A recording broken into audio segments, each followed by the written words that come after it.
نبی کریم علیہ السلام نماز پڑھا رہے تھے، ظہر کی نماز تھی یا عصر کی نماز تھی، صحیح مسلم میں موجود ہے۔ حضرت ابو ہریرہ فرماتے ہیں نماز پڑھاتے پڑھاتے نبی پاک نے قدم آگے کیا، نماز پڑھاتے پڑھاتے قدم آگے کیا اور یوں ہاتھ اٹھایا پھر واپس کر لیا۔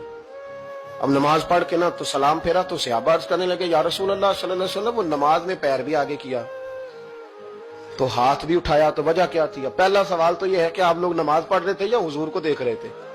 تو صحابہ تو پہلے ہی بتاتے ہیں کہ بھئی ہم تو پہلی صف میں نماز اس لیے پڑھتے تھے کہ نماز بھی ہوتی رہتی تھی اور چپ کے محبوب کی دید بھی ہوتی رہتی تھی۔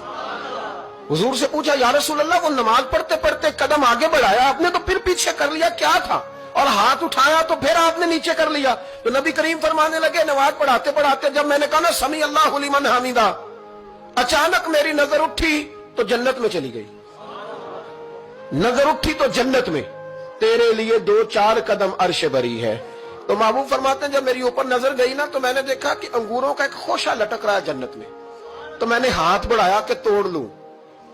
حضور کھڑے ہیں مسجد نبوی میں اور فرماتے ہیں کہ میں یہاں کھڑے ہو کے ہاتھ اونچا کروں تو میرا جنت تک پہنچ جاتا ہے۔ فرمایا میرا ارادہ ہوا کہ وہ خوشہ جنت کا توڑ لوں، اور ذرا میں نے پیر آگے بڑھایا ہی تھا تو میرے دل میں خیال آیا کہ جنت راز ہے تو راز ہی رہنی چاہیے، یہ راز کھول گیا تو مزہ نہیں آئے گا، تو میں نے پھر وہ ہاتھ واپس کر لیا۔ صحابہ کہتے ہیں جب نبی کریم نے یہ بیان کیا تو ہمارے چہرے نہ تجسس سے کھیل اٹھے، تجسس سے ہم کوئی بات اور بھی سننا چاہتے تھے۔